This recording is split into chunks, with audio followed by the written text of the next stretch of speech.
Тэ гарсангийн шүлэг Монгол хүний зүрхний бичээс би 5 хамтай гэрт төржээ. Би 5 твтэй дэлхийд төржээ. Би буурал түүхтэй Монгол төржээ. Би бурханд мэндэлдэг дорнод төржээ. Бэтгний минь хонх намайг хөлд оруулсан.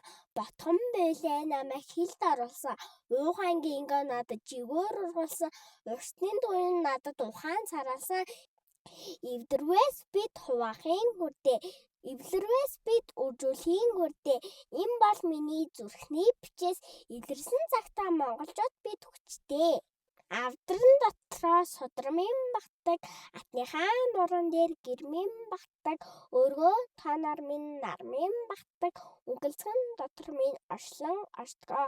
Би дэлхий хэвтэй гэрийн эзэн, би дээшээ заяатай буйнын эзэн, би дээрээ нартай тэнгэрийн эзэн, би дээцээс зарилгатай Монголын эзэн.